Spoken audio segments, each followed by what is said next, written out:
Hello everyone, कैसे हो आप सब। उम्मीद करता हूँ सब अच्छे होंगे, सब स्वस्थ होंगे। मैं आ गया हूँ फिर से एक नया ब्लॉग लेके। अभी बजाए सुबह के 5 और मैं निकल रहा हूँ सहारनपुर से। आगे गंगो पड़ता है एक। तो मेरा रूट जो रहने वाला है यहाँ से हरिद्वार, हरिद्वार से बाईपास रुड़की, बाईपास रुड़की से सीधा भगवानपुर, भगवानपुर से सीधा सहारनपुर, सहारनपुर से गंगो। तो अभी 5 बजे हैं, मैं 4 बजे उठ गया था। मैं रात जो आया था 1:30 बजे आया था। अभी लगा लो 2.5 घंटे की नींद ली है बस। और 2.5 घंटे की नींद के बाद सीधा बैठ गया अपनी स्टेयरिंग पे। और आज मैं जा रहा हूँ गंगो। मेरे पास फिर से वही सेम कंडीशन, मतलब जैसे कल मैं जिस रेट पर गया था उसी रेट पर मैं आज जा रहा हूँ। लेकिन गाड़ी दूसरी है, मतलब कल भी वैगन थी और आज भी वैगन ही है, वही सेम मॉडल, कोई चेंज नहीं है।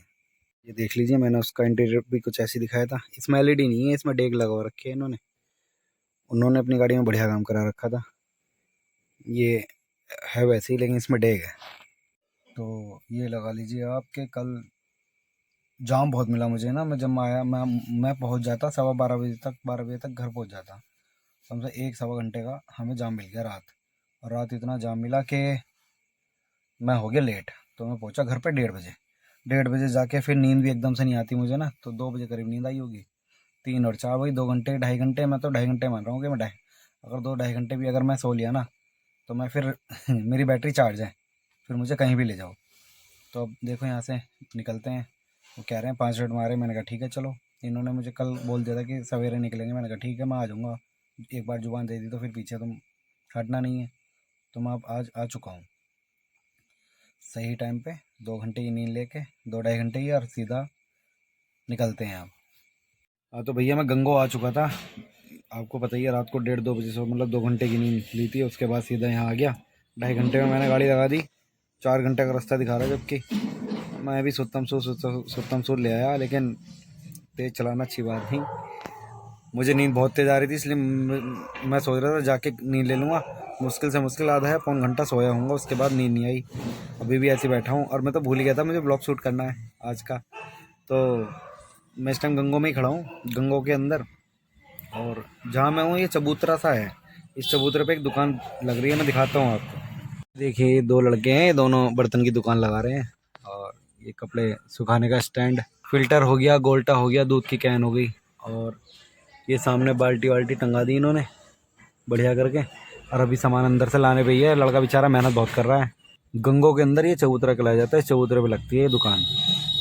तो भैया जैसे जाड़ों में ये स्टील वाला जो मैंने दिखाया था ना, ये कपड़े सुखाने का, तो जाड़ों में धूप तो निकलती नहीं है और छत पे डाल दो तो तो ओस की वजह से भीग जाते हैं कपड़े। लेकिन जैसे रूम में हीटर वीटर चल रहा हो ना, बड़ा रूम हो, तो इस स्टैंड को रूम में खड़ा करके ना हैंगर पे कपड़े लगा के टांग सकते हैं, ताकि कपड़े कमरे में ही सूख जाए। काफ़ी यूजलेबल चीज़ें हैं। सामने चूल्हा वुल्ला है, भट्टी है, बाल्टियाँ हैं, एलुमिनियम की, स्टील की। बढ़िया है, लड़कों ने बढ़िया कर रखा है। भैया पैसा हो तो कुछ भी कर लो, और पैसा ना हो तो कुछ नहीं कर सकते।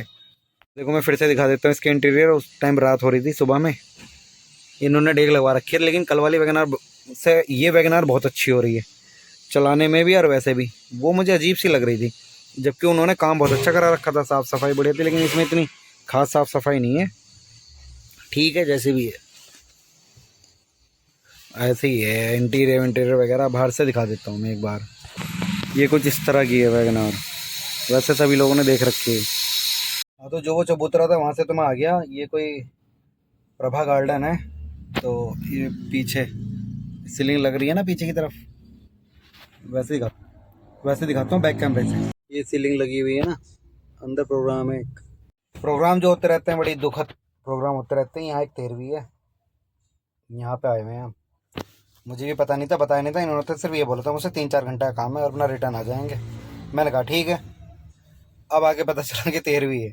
यार पता ही नहीं चलता कहाँ क्या है क्या नहीं, पता नहीं। कुछ लोगों के अंदर आदत होती है एंड टाइम पे बताने की कि ये सीन है। वैसे खैर मुझे क्या दिक्कत, या फिर मुझे क्या करना, कुछ भी हो। अब देखो, शौक है तो क्या पता इंसान के मुंह से क्या निकल जाए क्या नहीं निकले, रास्ते में आते हुए क्या बात करे क्या नहीं करे, थोड़ा सा ये देखना पड़ता है और कुछ नहीं। अभी ना एक पता नहीं कौन एक शख्स आया था, वो बड़े गौर से देख रहा था मुझे। गौर से देखने के बाद सीधे अंदर चला गया, पता नहीं कौन था, मैं तो जानता नहीं उसको। तो 13वीं में तो ये होता है ना कि खाना खाने के बाद रस्म पकड़ी हो जाती है, और रस्म पकड़ी होने के बाद में जो है अपना घर, सबका हिसाब वैसे वैसे अलग अलग होता है। बहुत से 3 बजे फ्री होते हैं, बहुत से 4 बजे फ्री होते हैं। मुझसे तो ये कहा अभी कि 3 बजे फ्री हो जाएंगे, फिर सीधे घर निकलेंगे। मैंने कहा ठीक है जी। और आज जो है छोटा बेटा भी आ चुका है, वो नानी के घर गया हुआ था काफ़ी दिन से, तो अपनी छुट्टियां मनाने गया हुआ था वो। और मैं यहाँ आ गया था सुबह ही, जैसे कि बताया 4 बजे मैं उठ के निकल आया था 5 बजे वहाँ से।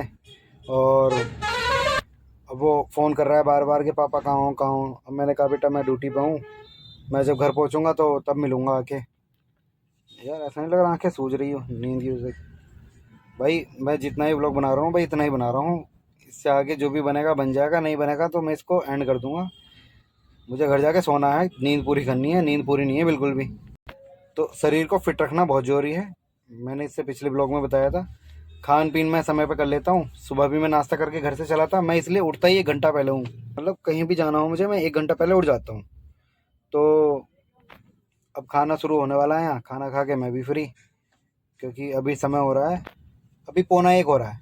1 से 2 के बीच में खाना खा लेता हूँ मैं आराम से। 1 से 2 तो लास्ट है, 2 बजे के बाद अगर ढाई ढाई 2 ढाई तक खा लेता हूँ। 2 ढाई के बजे के बाद में फिर मैं खाना नहीं खाता, फिर सीधा शाम को खाता हूँ। क्योंकि 2:30-3 बजे के बाद खाना खाने का मतलब है ना पाचन क्रिया को बिल्कुल डैमेज करना। तो इसलिए हमेशा अपने स्वास्थ्य को स्वस्थ रखें। अपना स्वास्थ्य सही रहेगा तो आप सब कुछ कर पाओगे। अगर स्वास्थ्य सही नहीं रहेगा, खान पीन का टाइमिंग बिल्कुल अलग रहेगा, तो आप जो है बहुत ज़्यादा बीमार पड़ सकते हो। चलो अब चलते हैं, अंदर बैठूंगा जाके। अब यहाँ तो मैं शूट करने के लिए आ गया था, वहाँ शोर शराबा सा हो रहा था थोड़ा, मतलब लोग बाग बोल रहे थे, आवाज़ तरह तरह की आती। यहाँ देखो ये ढोल वाले भी आ गए, इधर ढोल वाले भैया खड़े हैं ढोल लेके मतलब। तो यहाँ कोई शादी का भी फंक्शन होगा शायद। 13वीं का काम तो 4 बजे तक फाइनल हो जाएगा, उसके बाद शाम को शादी वगैरह होगी बैंकटों में, तो यही होता है। देखो कैसे कैसे लोग रहते हैं। मतलब मैं अभी गाड़ी से उतरा ना, तो ढोल वाले ने मुझसे पूछा भैया आप यहीं के हो के? मैंने कहा नहीं। तो मैंने कहा बताओ। अनया वो हमें बुलाया था। मैंने कहा कहाँ बुलाया था? कि इन्हीं बैंकट हॉल में बुलाया था। मैंने कहा ठीक है। तो मैंने कहा क्या हुआ? अनु वो हमारा प्रोग्राम था। तो मैंने कहा भाई यहाँ तो 13वीं का प्रोग्राम चल रहा है, 13वीं में ढोल थोड़ी बजवाएंगे। कहने लगे, मैंने कहा मैंने कहा मैं तो आया हूँ हरिद्वार के पास से, तो तुम ये बताओ मुझे, तुम्हारा दिन का प्रोग्राम था या रात का? कहने लगे हमारा दिन का प्रोग्राम था। मैंने कहा ठीक है। मैंने कहा यहाँ चल रही 13वीं, यहाँ दिन का प्रोग्राम तो हो नहीं सकता, लेकिन यहाँ जो है शादी का प्रोग्राम शायद रात को होगा। तो आप, मैंने कहा अब ये बताओ यहाँ बैंकेट हॉल कितने हैं? ना 2 ही हैं, एक ये है एक और है।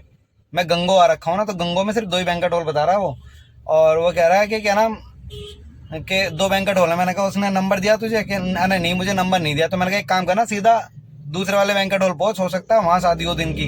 यहाँ 13वीं का प्रोग्राम चल रहा है भाई, 13वीं में कोई ढोल बोल नहीं बज पाता। अरे भगवान रे यार, कैसे कैसे लोग, मतलब ढोल वाले को तय कर लिया, उसको नंबर भी नहीं दिया, अब वो ढोल वाला परेशान होता फिर रहा।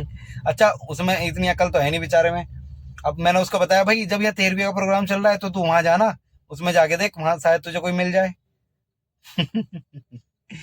बड़ी हंसी आती है ऐसे ऐसे लोगों पे। देखो यहाँ दिन का प्रोग्राम तो कोई है नहीं, यहाँ सुनसान पड़ा है। शादी का प्रोग्राम रात में होगा और हॉल में चल रहा है वो तो प्रोग्राम सारा 13वीं का। तो ढोल बजाने का तो मतलब बनता नहीं ना, इसलिए मैंने दिखा दिया अंदर से। ऐसा है कुछ, बैंकेट हॉल अलग अलग तरह के होते हैं, यहाँ ये इस तरह का है। हाँ तो भैया मैं खाना पीना तो खा के आ चुका हूँ भैया, भूख लग रही थी बहुत तेज़। 1:15 हो गया था, अब बज रहा है 1:30। और अब मैं, पता ही आपको, नींद पूरी नहीं है। अब मैं सोने जाता हूँ, देखता हूँ 1 आध घंटा का नींद आ जाए ठीक ठाक तो सही है, नहीं आई तो कोई बात नहीं। जब निकलेंगे रास्ते में कुछ मिलेगा तो बना लूँगा, नहीं तो मैं इस ब्लॉग को घर पहुँच के एंड कर दूँगा। हाँ तो भैया घर तो मैं पहुँच चुका, और ये आ गया अपनी नानी के घर से।